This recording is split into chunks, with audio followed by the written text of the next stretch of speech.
حاضر ہے حاضر ہے حاضر ہے ہم، حاضر ہے حاضر ہے حاضر ہے ہم، لبیک اللہم لبیک لبیک لبیک اللہم لبیک لبیک لا شریک لک لبیک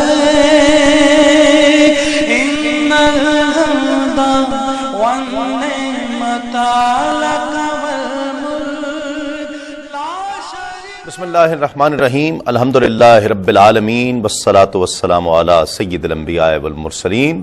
السلام علیکم ورحمۃ اللہ وبرکاتہ. ناظرین اکرام، تسلیم احمد صابری حاضر خدمت ہے حج کے اس اسپیشل پروگرام حج مبرور، جو ایک سیریز ہے 1 ذی الحج سے 9 ذی الحج تک لائیو براہ راست اسی وقت یہ پروگرام آپ اسی چینل پر میرے ساتھ دیکھ رہے ہیں. ایک بزرگ سے کسی نے سوال کیا کہ حضرت یہ جو سورہ عصر میں اللہ رب العزت نے ارشاد فرمایا کہ انسان خسارے میں ہے، اس سے مراد کیا ہے؟ انسان کیسے خسارے میں ہے؟ ان بزرگ نے اس شخص سے کہا کہ تم نے کبھی برف والے کو برف بیچتے دیکھا ہے؟ کہ جی حضور دیکھا ہے. کہا اگر وہ برف لے کر آتا ہے تو وہ برف بیچنے کے لیے بہت جلدی کرتا ہے، بہت تیز تیز آواز لگاتا ہے. وہ نفع میں تبھی ہے کہ جب اپنی ساری برف بیچ کر شام کو چلا جائے، اور اگر وہ برف نہ بیچے تو خسارے میں ہے. اسی طرح اس لیے کہ جو اس نے سرمایہ لگایا وہ سرمایہ یا تو نفع کی صورت میں واپس لوٹ آئے گا یا برف پانی بن کر بہہ جائے گی اور سب سرمایہ ضائع ہو جائے گا. انسان اسی طرح سے خسارے میں ہے. اگر وہ اپنی زندگی کا مقصد اس دنیا میں آنے کا اس کی فکر کرتے ہوئے اسے پا جائے گا تو وہ انسان نفع میں ہے، اور اگر اس انسان نے جلدی نہ کی اور اپنے مقصد کو پہچانا نہیں، زندگی کا دنیا میں آنے کے مقصد کو پہچانا نہیں، تو وہ خسارے میں ہے. ناظرین کرام، آج جو ہم پروگرام کر رہے ہیں اس کا موضوع ہے سعی اور زمزم. سعی کے معنی جس طرح آپ بھی جانتے ہیں، ہم بھی جانتے ہیں، کوشش کرنا ہے، لیکن یہ سعی جو طواف کے ساتھ کی جاتی ہے، عمرے میں بھی اس کو لازم اور واجب کا درجہ قرار دیا گیا ہے. اس میں سعی 2 پہاڑوں کے درمیان، 2 چوٹیوں کے درمیان، جسے صفا اور مروہ کہا جاتا ہے، ان کے درمیان چکر لگانا ہے. ہم یہ بھی جانتے ہیں کہ حضرت بی بی ہاجرہ کی یہ سنت ہے، اور بی بی ہاجرہ نبی نہیں ہے، عورت نبی نہیں ہو سکتی ہے. ایک نبی کی بیوی ہیں، نبی کی ماں ہے، لیکن ایک عورت کو اسلام نے اتنی عزت، اتنی توقیر اور اتنی عظمت دی کہ اس کے عمل کو اللہ رب العزت نے پسند فرما کر عبادت کا درجہ قرار دے دیا، اور پھر امت مصطفیٰ صلی اللہ علیہ وآلہ وسلم کے لیے بھی اللہ اور اس کے رسول نے اسے پسند فرمایا ہے. حج اور عمرے میں یہ تمام چیزیں، سعی اور پھر زمزم کے حوالے سے انشاءاللہ ہم گفتگو کریں گے کہ زمزم جو پانی ہے، آب زمزم جسے کہا جاتا ہے، اس میں کتنے منرلز پائے جاتے ہیں، کس انداز سے، اور پھر یہ کنواں غالباً دنیا کا واحد کنواں ہے کہ جسے ہزاروں سال ہو گئے، اور آج بھی اس میں سے پانی وافر مقدار میں اتنا بے شمار انداز سے جاری و ساری ہے کہ اس سے پوری دنیا اس سے استفادہ کر رہی ہے. ہمارے ساتھ تشریف فرما ہے آپ کی بہت جانی پہچانی، ہم سب کی بہت ہر دل عزیز، بہت محبوب شخصیت قبلہ مفتی ابوبکر صدیق صاحب. السلام علیکم مفتی صاحب، بہت شکریہ آپ تشریف لائے. ایک اور بہت ممتاز شخصیت، آپ کراچی یونیورسٹی میں پروفیسر ہیں اور پی ایچ ڈی ہے آپ کی جیولوجی کے سبجیکٹ میں.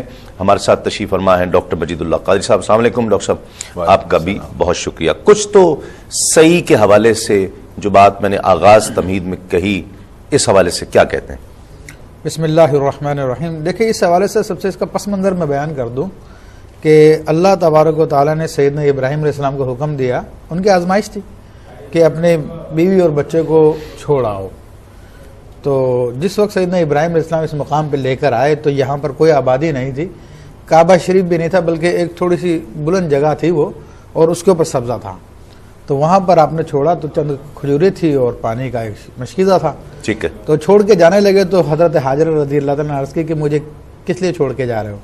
کہا اللہ نے حکم دیا. کہا پھر میں ٹھیک ہوں، پھر راضی ہوں میں اس بات پر. آپ تشریف لے گئے، تھوڑے دنوں میں یا چند ایک دن میں وہ پانی بھی ختم ہو گیا اور کھجوریں بھی ختم ہو گئی.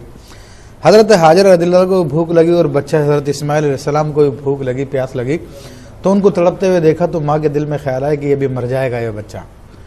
تو آپ پھر کہتی ہیں کہ وہ حدیث شریف میں آتا کہ پھر آپ جو ہے صفا مروہ کی طرف آگئی تاکہ بچہ نگاہوں سے اوجھل ہو جائے اور یہ مر جائے تو میرے سامنے نہ مرے، کہ ماں اپنے بچے کو مرتے ہوئے دیکھنا اس کے لیے بہت مشکل ہے. تو آپ اسی نیت سے دونوں پہاڑیوں کے درمیان میں 3 دفعہ چکر لگایا. علامہ ازرقی کی جو روایت ہے میں اس کے حوالے سے بیان کر رہا ہوں. پھر اس کے بعد دیکھا تو پھر وہ تڑپ رہے تھے اسی وقت اسماعیل علیہ السلام. تو پھر آپ چلی گئی، پھر 7 چکر لگائے تو پھر وہ تڑپ رہے. تو پھر ایک فرشتہ ظاہر ہوا اور وہ حضرت جبرائیل علیہ السلام تھے اور انہوں نے پھر اللہ کے حکم سے وہاں پہ زمزم کو جاری کیا اور پھر یہ سارا کا سارا معاملہ بنا. تو یہ حضرت حاجرہ رضی اللہ تعالیٰ کی ادا تھی کہ جو اللہ تبارک و تعالیٰ کے لیے اپنی جان دینے کے لیے خود تیار ہوئیں اور اپنے بچے کی جان دینے کے لیے تیار ہوئیں. تو یہ اس میں ایسا جذبہ پایا جاتا ہے جس کی وجہ سے اللہ تبارک و تعالیٰ نے ان کی اس ادا کو امر کر دیا اور بتا دیا کہ جو اللہ کے نیک بندے ہیں یا بندیاں ہیں تو ان کی جان اور مال ان کی اپنی نہیں ہوتی ہیں. اگر ان کا رب ان سے وہ طلب کرے تو پھر وہ دینے کے لیے تیار رہتے ہیں، جس طرح کہ بی بی حاجرہ رضی اللہ تعالیٰ نے کیا. ٹھیک ہے. صفا اور مروہ کو قرآن نے اللہ کی نشانی قرار دیا. یہ بھی سمجھنا چاہتا ہوں تاکہ ہم بات آگے پھر اس کو آگے چلائیں.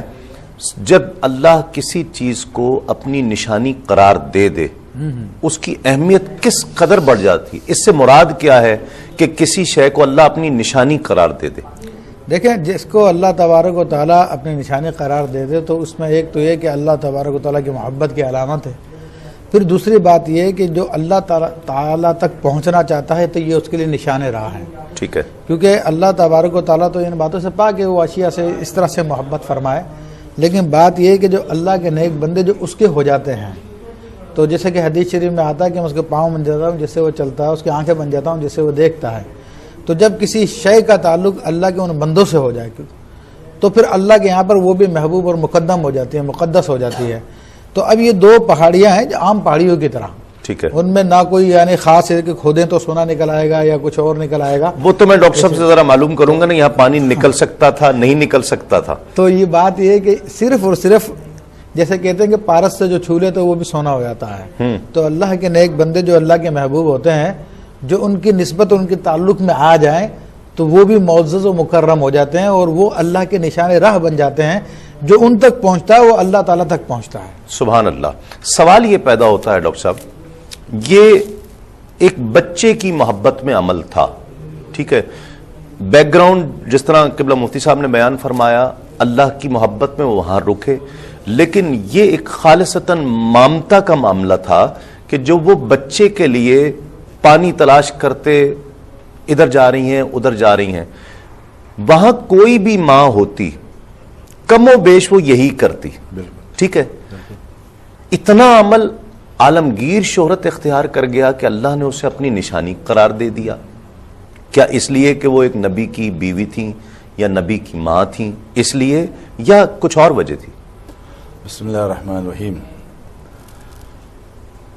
سیدنا حاجرہ رضی اللہ تعالی عنہ جیسے کہ صاحب فرما رہے تھے کہ بچے کی پانی کی تلاش میں وہ 2 پہاڑیاں جو کہا گیا صفا مروہ، قرآن کریم سورہ بقرہ میں ہے کہ ان الصفا والمروہ من شعائر اللہ. کیونکہ آپ نے ذکر کر دیا تھا جیولوجی کے حوالے سے تو میں تھوڑا سا ایک نقشہ کھینچنا چاہتا ہوں تاکہ بات سمجھ میں آئے. بیت اللہ شریف جہاں آج بھی ہے یہ بالکل چاروں طرف کا جو علاقہ سے بالکل لویسٹ یہ ایلٹیٹیوڈ ہے. ٹھیک ہے. سب سے نیچا. ٹھیک ہے.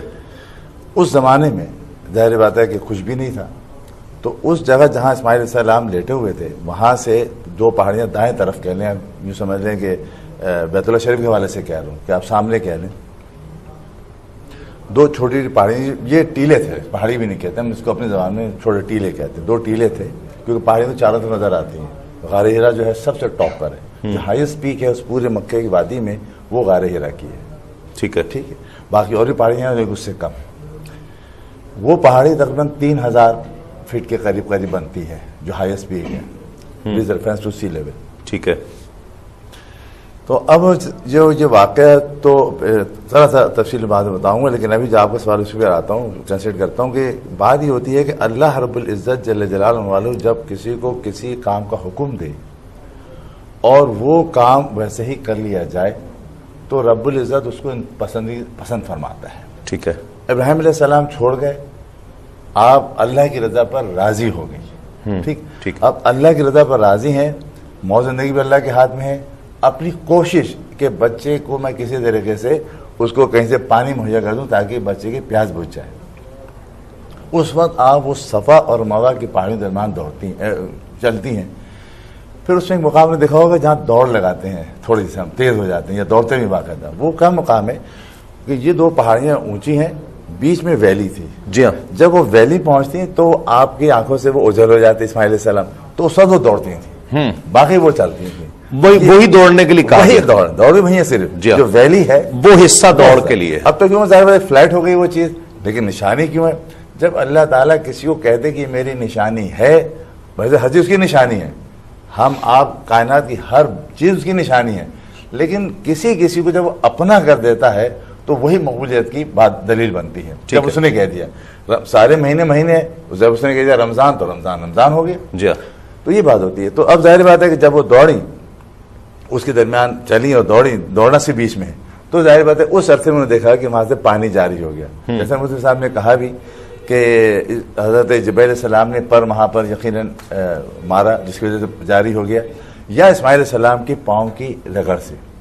دو چیزیں بتاؤں جیولوجیکل جو ہیں، وہ یہ ہے کہ جب پانی کہیں سٹور ہو زمین کے نیچے، جب تک کہ درار نہیں ہوگی، کوئی اس کے فریکچر نہیں ہوگا، پانی اوپر نہیں آئے گا. ٹھیک ہے. تو یا تو اسماعیل علیہ السلام، لیکن اس کے لیے پانی نیچے ہونا بھی ضروری ہے. بہت ضروری ہے، بہت ضروری ہے. وہ پانی کہاں سے ہے میں انشاءاللہ آگے بتاؤں گا اس کو اب اپنے سامعین کے لیے. تو وہاں درار ضروری ہے. وہ درار یا تو حضرت جبرائیل علیہ السلام کے پر جب پڑے اس سے بہت زیادہ، کیونکہ جب ارتھ آتا ہے نا کتنی اس کے اندر وہ فورس ہوتی ہے، اس ارتھ سے زمین پھٹ جاتی ہے. اچھا اب اتنی فورس چاہیے، یا تو اسماعیل علیہ السلام کے پاؤں میں اللہ نے وہ دے دی کہ اس جگہ سے وہ زہر پیدا ہو گئی، یا حضرت جبرائیل علیہ السلام کے پر نے وہاں پہ جب مارا تو اس کے پر کی چوٹ سے وہاں پہ درار پڑی، اس درار سے وہاں سے پانی آ گیا. ٹھیک. تو یہ جو پانی آیا اس کی سائنٹیفک توجہ یہ ہے جو اوپر آ رہا ہے، ورنہ اس وقت تو بالکل فلیٹ تھی زمین. ٹھیک ہے. کوئی پانی کا نشان بھی نہیں تھا. تو پریکٹیکلی دراڑ پڑی ہے. ٹھیک ہے. اور پانی باہر آیا ہے. بالکل. پانی وہاں موجود نہیں تھا. اس پر ہم بات کریں گے یہ پانی کہاں سے آیا، کہ وہ تو بالکل صحرا تھا. پانی کہاں سے آیا؟ اور آپ کے جملے سے اور مسکراہٹ سے ایک سوال میرے ذہن میں آ رہا ہے کہ اس پانی کا کہیں اس حضرت نوح علیہ السلام کے دور سے کوئی تعلق تو نہیں تھا. اس پر بات کریں گے، بہت ہی دلچسپ ہوگا. ایک مختصر سے دعا کی قبولیت. حضرت ابو ہریرہ رضی اللہ عنہ سے مروی ہے کہ حضور محبوب رحمان رحمت عالمیان صلی اللہ علیہ وسلم نے ارشاد فرمایا، حج اور عمرہ کرنے والے اللہ تبارک و تعالیٰ کے مہمان ہیں. وہ اس سے دعا کریں تو وہ ان کی دعا قبول کرتا ہے، اور اگر اس سے بخشش طلب کریں تو وہ انہیں بخش دیتا ہے.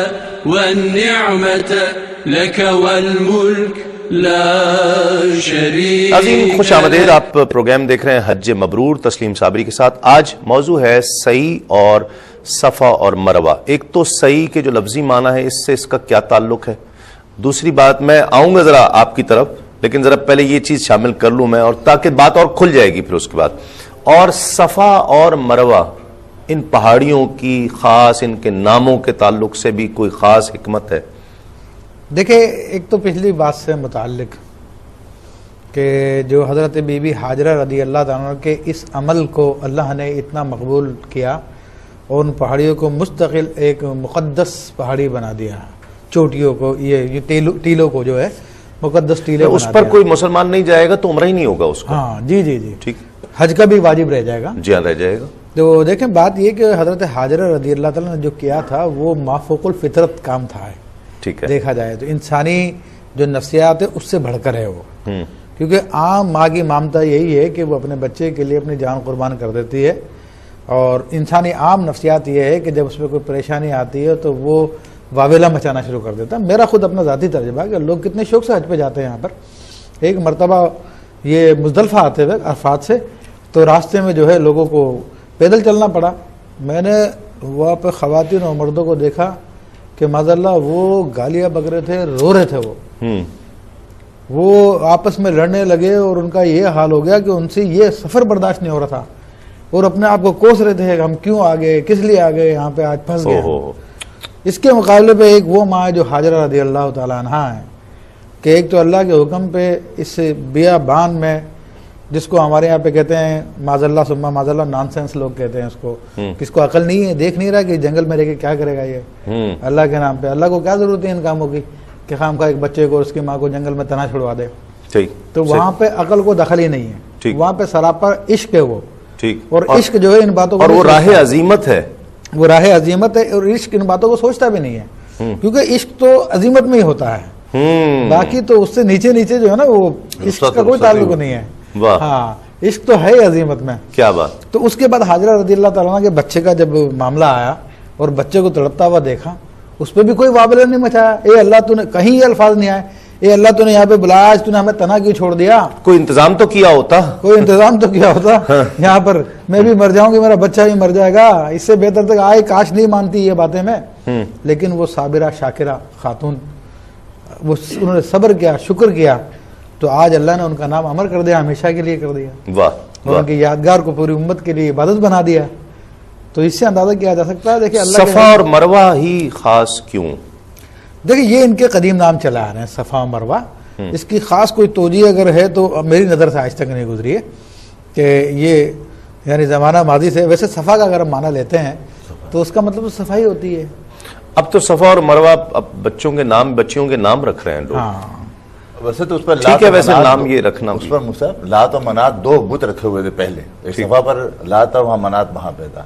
اس کے بعد اس کو ظاہر بات ہے کہ جب ہٹا دیے گا لات و منات کو ختم کر دیے گا, تب اس صفا مروہ کے نام سے تاریخ کے اندر جو ہے ٹھیک. ایک روایت میں جیسے لات و منات انہوں نے ذکر کیا, ایک روایت میں نائلہ اور اساف کے بت تھے.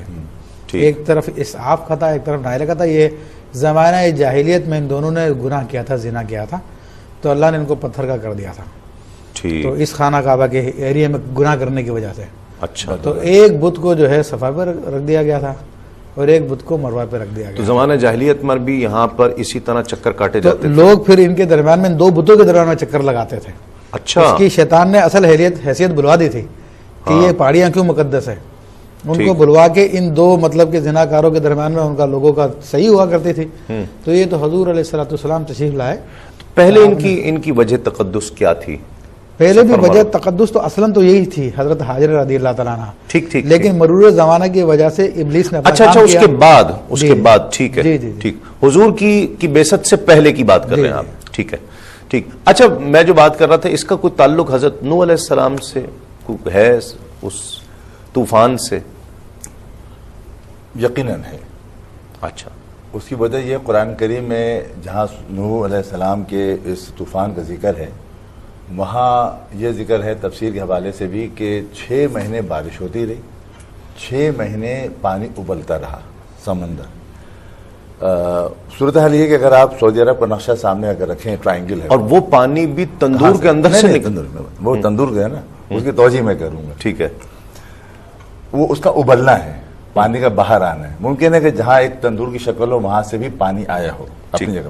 ہوا یہ تھا کہ یہ ایک سعودی عرب کے رائٹ ہینڈ پر جہاں ایران عراق ہے, یہ آپ کا احمر ریڈ سی کہلاتا ہے, خلیج کہلاتا ہے, خلیج کہلاتا ہے, اور یہ ریڈ سی کہلاتا ہے جو جدے کے ساتھ ہے. ٹھیک ہے. اور ادھر اوپن ہو جاتا ہے, مسقط کی طرف یہ اوپن سی ہے, 3 طرف سے پانی ہے. اچھا, اس ریڈ خلیج سے رائٹ ہینڈ پر آپ کا آتا ہے عراق, جہاں جودی پہاڑی کی بات آئی. جی ہاں. پانی اب یہ اوپر سمندر اٹھ گیا اوپر, 3 طرف سے اٹھا سمندر, بلکہ چوتھا بھی ہو سکتا ہے کہ جہاں اسرائیل کے پیچھے سمندر وہاں سے پانی آئے. کیونکہ پانی 2 طریقے سے آیا. ایک تو آیا کہ بارشیں 6 مہینے ہوئی, اس کے بعد یہ سمندر کا پانی بھی آیا. پھر یہ دیکھیے کہ جودی پہاڑ جو ہے اس کی ہائٹ اور یہ آپ سعودی عرب کا جتنا بھی علاقہ ہے سب کچھ ہم کر لیں گے, ایک سمندر جب ایک ہو جائے گا, یہ اس کا ایریا کیپسین سی سے زیادہ ہو گیا تھا. ہائٹ پانی کی, میرے اپنے اندازہ جو میرا سبجیکٹ ہے, میں یہ دیکھ رہا ہوں کہ جو ہائٹ مکہ مکرمہ کی پہاڑی کی ہے وہ جودی کی جو پہاڑی کی، وہ دونوں ریفرنس اگر خلیج سے لے لیں تو ان کی ہائٹ 3000 سے زیادہ ہو جاتی ہے. 3000 فٹ لیول کا پانی جدہ سے لے کر عراق تک، مسقط سے لے کر جارڈن تک، یہ سارا سمندر ہو گیا تھا. پھر میں نے ابن کثیر میں روایت یہ پڑھی ہے کہ انہوں علیہ السلام کی جو کشتی ہے وہ اس علاقے میں بھی آئی تھی جہاں پہ سب بیت اللہ شریف ہے، اور یہاں اس نے گھومنا تھا. ٹھیک ہے. جہاں گھوما تھا اور پھر جا کر وہ دریائے جودی پھر پہ ہو لگا. گیا. ٹھیک ہے. اب اس گھومنے کے اندر چیز آ رہی، اس کے بعد قرآن یہ کہہ رہا ہے کہ میں نے قرآن اللہ فرما رہا ہے کہ زمین کو حکم دیا کہ پانی نگل لے. پانی اڑنے کی بات نہیں ہوئی، ختم ہونے کی بات نہیں. ختم ہونے کی بات نہیں، اڑنے کی بات، اڑنے کی بھی نہیں ہوئی. اڑنا ہی نہیں، آب بخار بن جاتا. ٹھیک ہے. ہو سکتا تھا پاسبل، نگل لے. نگل لے. اب نگلے گی تو زمین کیسے نگلے گی؟ پانی اندر جائے. پھر ایک چیز اور، پورے سعودی عرب کا جو علاقہ، جو مکہ مکرمہ بالخصوص علاقہ ہے، یہاں پر کوئی ایسی پہاڑی نہیں ہے جس کے اندر پانی کے امکانات ہوں. ٹھیک ہے. ڈیفینیٹلی. یہ تو ایک اور روایت مجھے یاد آئی اس حوالے سے جی کہ علامہ ذرقی نے لکھا کہ جب سیدنا آدم علیہ السلام زمین پہ تشریف لائے تو اس وقت ان کا قد مبارکہ ایسا تھا کہ سر آسمانوں میں تھا اور پاؤں زمین پہ تھے. پھر اللہ تبارک و تعالیٰ نے ان کا 60 گز کا قد کر دیا. اس کے بعد جب وہ ہندوستان سے چلے ہیں اور مکہ معظمہ تشریف لائے ہیں تو جہاں پر ان کا قدم پڑتا تھا تو وہاں پہ اللہ نے میٹھا پانی نکالا.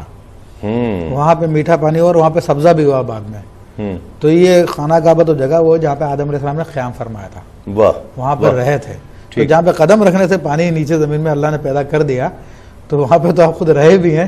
تو وہاں کا کیا عالم ہے؟ اس کا عالم یہ ہے جس کی برکت آج ہم لے رہے ہیں. کیا بات، کیا بات. یہ بھی مجاہد جو روایت اپنی حق ہوگی، لیکن جو اتنا پانی تھا، جو میں نے والیوم دیکھا آپ نے کتنا ہوگا، 3000 فٹ ہائٹ ہو، چوڑائی بھی کئی ہزار مائلوں کیوب بن رہے جا کر. اتنا پانی زمین میں حکم ہے نگل لے. اب کیا ہوگا؟ نگلنے کے لیے بھی کیا ہوگا کہ دراریں پڑیں گی.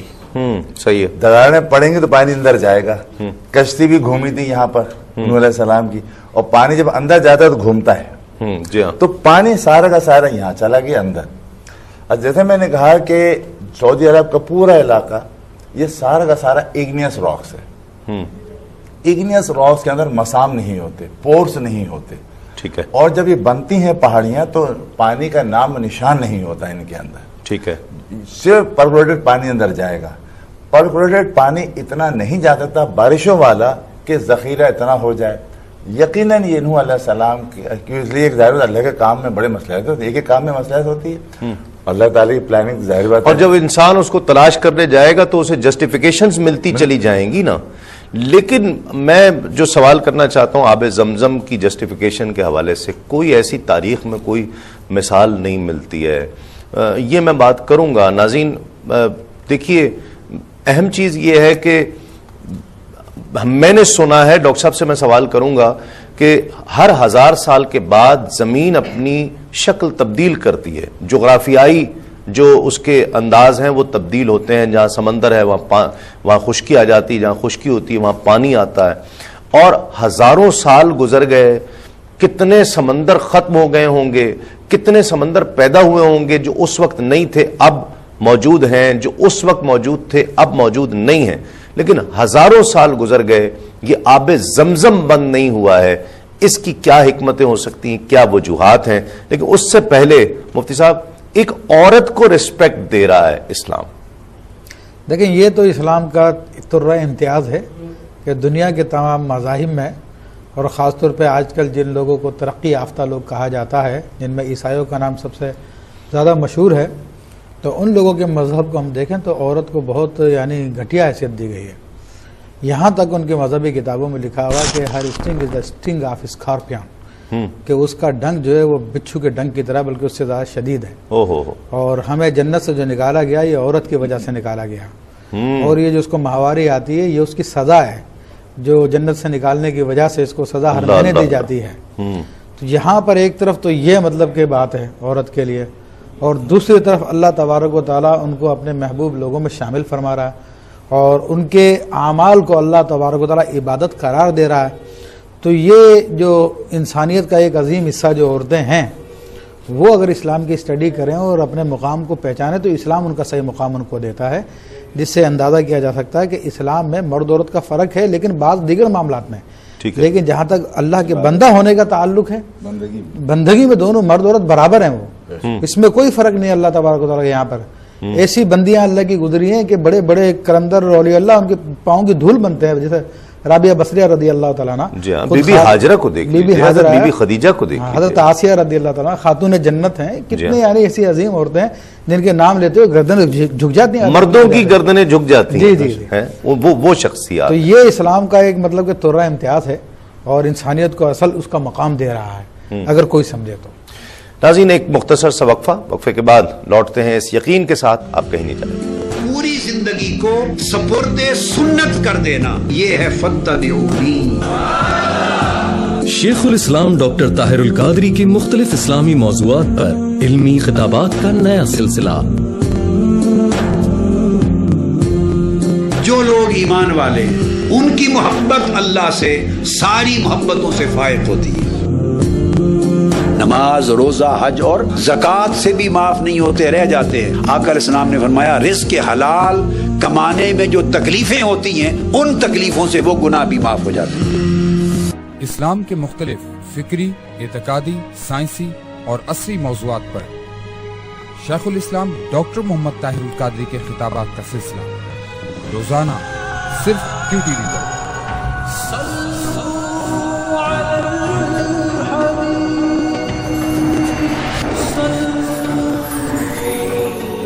ناظرین خوش آمدید، آپ پروگرام دیکھ رہے ہیں حج مبرور تسلیم صابری کے ساتھ۔ جو میں سوال کر رہا تھا ڈاکٹر صاحب، 6000 سال ہو گئے نا، لیکن آج بھی وہ جاری و ساری ہے، ختم ہی نہیں ہو رہا، پیا بھی جا رہا ہے، لوگ لے کے بھی جا رہے ہیں، منہ پر بھی مار رہے ہیں، سر پر بھی ڈال رہے ہیں، ختم نہیں ہو رہا۔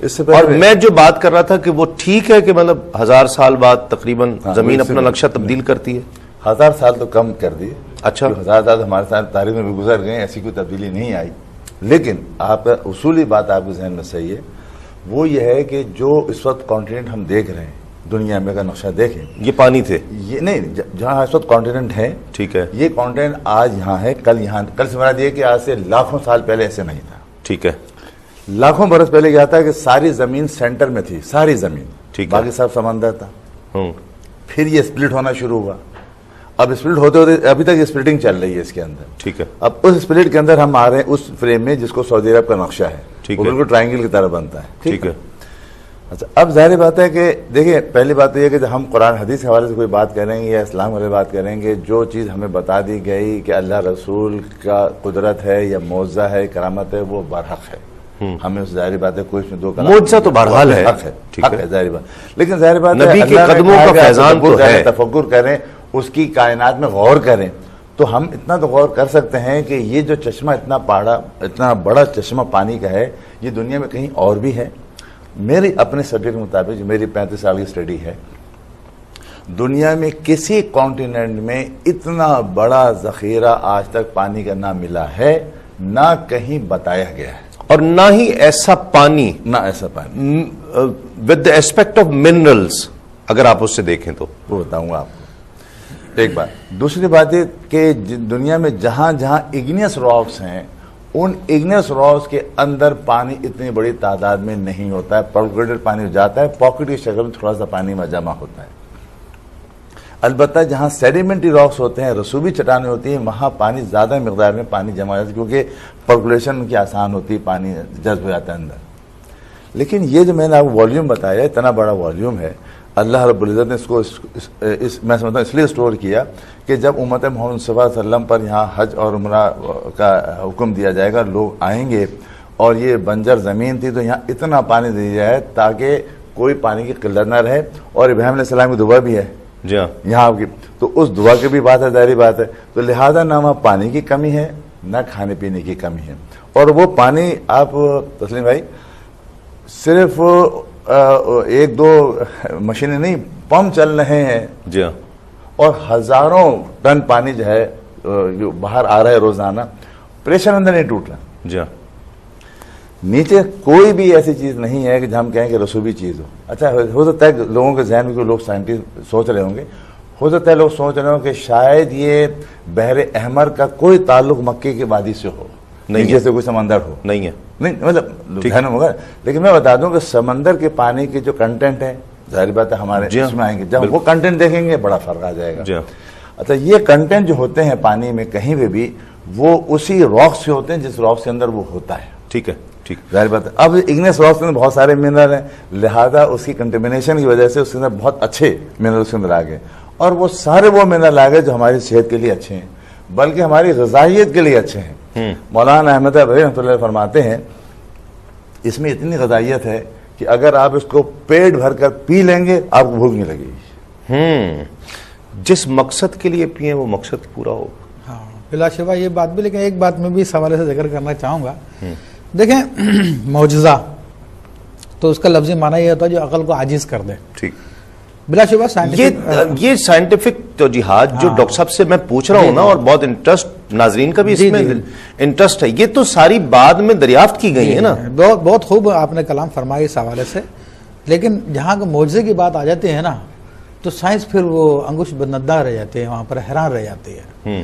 اب دیکھیں کہ اصل تو ہم نے خیر یہ واقعہ بیان کیا تو ابراہیم حضرت جبرائیل علیہ السلام کے پر کا ذکر آ گیا، ورنہ یہ کہ انبیاء علیہ السلام کے معجزات بہرحال وہ ان کے خاص جو اللہ کی طرف سے مقرر کردہ موکلین ہوتے ہیں انہی کے ذریعے ہوتے ہیں، لیکن وہ انبیاء کے ہاتھ سے ظاہر ہوتے ہیں، اس لیے معجزے ہوتے ہیں۔ ٹھیک ہے، تو ایک قطر اسی بات ہے، حضرت موسیٰ علیہ السلام نے اپنی عصا مارا، جی، اس سے پانی جاری ہو گیا تھا، جی تو وہ تو معجزہ یقیناً حق ہے، اللہ رب العزت جل جلالہ کی قدرت ہے جو انبیاء کرام دکھاتے ہیں۔ حضرت اسماعیل علیہ السلام کے پیر سے آب زمزم جاری ہوا، حضرت ایوب علیہ السلام نے جب ریڑھ لگی تو بھی پانی جاری ہو گیا۔ ٹھیک ٹھیک ٹھیک، تو ایسے تو یقیناً بہت سارے معجزات۔ تو اصل تو اس میں معجزے کا ہی پہلو ہے، ٹھیک ہے، کیونکہ دیکھیں جب خود خانہ کعبہ کی تعمیر ہوئی اور اس کو اتنا گہرا کھودا گیا تھا، کہیں پانی کے چشمے نہیں ملے ان لوگوں کو، اتنے گہرے کھدائی کرنے کے باوجود بالکل۔ تو وہ ڈاکٹر صاحب بتا رہے ہیں کہ وہاں چشمہ، وہ خطہ ایسا ہے کہ وہاں چشمہ پھوٹ ہی نہیں سکتا، پانی ہے ہی نہیں نیچے۔ وہی نا، پانی اسٹوریج کی جہاں تک بات ہے ایک سائنٹیفک توجہ تھی، لیکن جو پریکٹیکل ہے وہ اس سے آگے بتا رہا کہ وہ ایسا معاملہ نہیں ہے جی ہاں پریکٹیکل۔ تو یہ حقیقتاً اصل تو معجزے کی صورت ہی ہے جو عقل کو قیامت تک عاجز کرتا رہے گا انسان کو، کیونکہ معجزہ جو ہے نا اس کی کوئی سائنٹیفک توجہ ابھی تک سامنے آئی نہیں ہے۔ بعض لوگ جو معجزے کے قائل ہیں وہ یوں تعویل کرتے ہیں کہ معجزے کے اندر وہ قانون فطرت ہے جو ابھی دریافت نہیں ہوا ہے، صحیح، لیکن لگتا ہے ایسا کہ وہ کبھی دریافت ہوں گے بھی نہیں۔ نبی علیہ الصلوۃ والسلام کی انگشت مبارکہ ہیں، ان سے دیکھیں پانی جو نکلا، 5 ندیاں آپ نے پانی کی جاری کر دی، کتنے حیرت انگیز ہے، کتنے ہزاروں لوگوں نے پی لیا وہ پانی اور کبھی ختم ہونے کا نام نہیں لیتا ہے۔ تو ایسے ہی اصل میں یہاں پر بات ہے اسماعیل علیہ السلام کی ایڑی کی، تو وہ ایڑی کا کمال ہے کہ جس کی وجہ سے وہ بس کمال جاری ہے کہ نبی کے قدموں کا فیضان۔ اب جو سرکار نے اس کی عظمت اور فضیلت بیان صاحب سے آگے پوچھ لیتا ہوں، حضرت ایک اور چیز تھی، وہ یہ تھا کہ میرے قرآن مجید کی آیت ذہن میں نہیں آ رہی ہے یا تفسیر کے حوالے سے آ رہی ہے کہ اللہ نے فرمایا کہ میرا عرش پانی پہ تھا، جی جی جی، میرا عرش پانی پہ تھا، وہ پانی کہاں ہے؟ تو ظاہر بتائے گا اس سے کیا مراد ہے کہ میرا عرش پانی پہ تھا پھر یہ زمین بنائی گئی، ٹھیک، تو شاید اس سے کوئی تعلق دیکھیں عرش الہی وہ تو سارا کا سارا تعلق اسی سے ہی ہے، کیونکہ جب اللہ تبارک و تعالیٰ کا یہ عرش پانی ہی پہ تھا تو فرشتوں نے جب عرش اللہ نے فرمایا کہ زمین پہ اپنا خلیفہ بنانے والا ہوں، تو اس وقت پھر فرشتوں نے جو گفتگو کی تھی، کلام کیا تھا، تو اس پر جو ہے وہ اللہ تعالیٰ نے فرمایا کہ تم وہ نہیں جانتے میں جانتا ہوں، صحیح، تو اس پر جو ہے فرشتے ڈر گئے اور وہ اللہ تبارک و تعالیٰ کے یعنی عرش کے گرد ان لوگوں نے ڈر کے مارے، خوف کے مارے روتے ہوئے چکر لگائے، تو اللہ تبارک و تعالیٰ نے ان کے لیے پھر اپنے عرش کے نیچے بیت المعمور دے دیا کہ تم اس کا طواف کرو۔ پھر اسی بیت المعمور کی چیز میں یہ زمین کا جو سمندر سے حصہ نکالا ہے، ٹھیک، تو یہ حصہ تھا، یہاں پہ روایت میں آتا کہ یہاں پہ سبزہ تھا، پانی کے اوپر بھی سبزہ تھا اس مقام پر، ٹھیک، یہیں سے زمین کو اٹھایا گیا اور اسی مقام پر پھر خانہ کعبہ بنایا گیا اور زمین کو پھیلا دیا گیا۔ ٹھیک، جو بالکل وقت ختم ہو گیا ہے، اس زمزم کے حوالے سے زمزم کی فضیلت جو سرکار نے، فضیلت اس کی یہ نبی علیہ الصلوۃ والسلام نے فرمایا کہ ماء زمزم لما شرب لہ، کہ زمزم اس کام کے لیے جس کام کے لیے اس کو پیا جائے، تو جو بھی نیت کر کے پیا جاتا ہے تو اللہ تبارک و تعالیٰ اس نیت کو پورا کر دیتا ہے۔ بڑے بڑے علماء کرام جو علم کے پہاڑ تھے ان سے پوچھا گیا آپ کو علم کیسے حاصل ہوا، تو امام ابن حمام فرماتے ہیں کہ میں جب بھی زمزم پیتا تھا علم کی دعا کرتا تھا، تو اللہ نے ان کو علم کا پہاڑ بنا دیا۔ تو یہ زمزم کی خاص فضیلت ہے۔ پھر زمزم شریف کا جو ڈاکٹر صاحب نے بات کی پریکٹیکل ہے، حضرت ابو ذر غفاری رضی اللہ تعالیٰ 1 مہینے تک صرف زمزم پی کر زندہ رہے، انہوں نے زمزم کے علاوہ کچھ بھی نہیں پیا تھا۔ گویا ہم نے صحیح اور زمزم پر بات کی تو صحیح کا نتیجہ مل گیا، الحمدللہ کوشش کا نتیجہ مل گیا، کہہ سکتے ہیں اسے؟ بلا شبہ یہ تو جس مقصد سے پیو وہ ملے. ایک چیز میں اضافہ کر دوں، اسی زمزم کے حوالے سے جو اس کا سائنٹیفک اس کی جو کیمیکل کمپوزیشن دیکھی گئی ہے، اس کا جو کمپاؤنڈ H2O دنیا میں کسی پانی کے ایسی چمکدار کمپاؤنڈ نہیں ہے. اچھا. اور پھر زمزم کی وسعت وہ ہے کہ نبی علیہ الصلوۃ والسلام فرماتے ہیں تمہاری ماں نے زمزم کہہ دیا ورنہ پورے زمین پہ پھیل جاتا ہے. واہ واہ پھیل تو گیا، واہ. ہمارے گھر بھی آ جاتا ہے. رک جا. ہاں تو انہوں نے حدود بندی کر دی ورنہ پورے زمین کو یہی جی ڈھانپ لیتا. اور اس کا نام ہی پھر وہ زمزم ہی پڑ گیا. بہت شکریہ مفتی ابوبکر صدیق صاحب آپ کا، ڈاکٹر مجید اللہ قادری صاحب آپ کا بہت شکریہ. کوشش کی کہ آج صحیح اور زمزم کو ہم کچھ مختلف انداز سے ڈسکس کرنے کی کوشش کریں، اسی لیے میں نے چند ایک سوالات اس انداز کے کیے کہ بہت ساری چیزیں میرے لیے بھی اور آپ کے لیے بھی اس میں نئی تھیں، نئی ہوں گی کہ یہ چیزیں شاید پہلے اس طرح سے اس انداز سے ڈسکس نہ ہوئی ہوں. پانی بہرحال بیٹھ کر پینے کے لیے کہا گیا ہے اور سرکار کی ایک کا فرمان بھی ہے کہ اگر کسی کو پتہ چل جائے، اس کا مفہوم ہے کہ جس کو پتہ چل جائے کہ کھڑے ہو کر پانی پینے کا وبال کیا ہے تو وہ اپنے حلق میں انگلی ڈال کر پانی باہر نکال دے. یہ بھی سرکار کا فرمان ملتا ہے. تمام پانی بیٹھ کر پینے کے لیے کہا گیا. پانی بہت بہت منرلز والے پوری دنیا میں پائے جاتے ہیں لیکن سب کو کہا گیا کہ بیٹھ کر ہی پیا جائے. دنیا کے کسی بھی خطے سے پانی آئے اسے بیٹھ کر پینا چاہیے، لیکن آب زمزم کے لیے سرکار نے فرمایا اس کو کھڑے ہو کر پیو. کھڑے ہو کر پینے کی اور کوئی توجہ سامنے نہیں آتی، بس صرف یہ ہے کہ اس کا ادب کرو، اس پانی کا احترام کرو. باقی سارے پانی بیٹھ کر پیو، لیکن جب آب زمزم آ جائے تو کھڑے ہو جاؤ. یہ پانی عام پانی نہیں ہے، اسے نبی کے قدموں کا فیضان سمجھتے ہوئے، اس نبی کا ادب اور احترام کرتے ہوئے کھڑے ہو جانا چاہیے. ناظرین، بس اس جملے کے ساتھ آب زمزم کے لیے جو مفتی صاحب نے فرمایا نا، سرکار کا فرمان کہ جس مقصد کے لیے پیا جائے وہ پورا ہوگا. وہ دنیاوی مقصد ہو، دینی مقصد ہو، جسمانی مقصد ہو، روحانی مقصد ہو، کسی بھی انداز کا مقصد ہو، نیت سچی ہونی چاہیے، خلوص ہونا چاہیے، یقین پکا ہونا چاہیے، تو یقیناً اس کا فیضان ملے گا. تو گویا صحیح کا صلہ مل گیا، کوشش کا صلہ مل گیا اور سرکار نے فرما دیا کہ جس مقصد کے لیے پیو اس مقصد کو پالو گے. کل انشاءاللہ آپ سے ایک نئے موضوع کے ساتھ آپ سے ملاقات ہوگی. اپنے میزبان تسلیم احمد صابری کو اجازت دیجیے. السلام علیکم. تسلیمات. حاضر ہے حاضر ہے ہم، حاضر ہے حاضر ہے حاضر ہے ہم. لبیک اللہم لبیک لبیک لبیک اللہم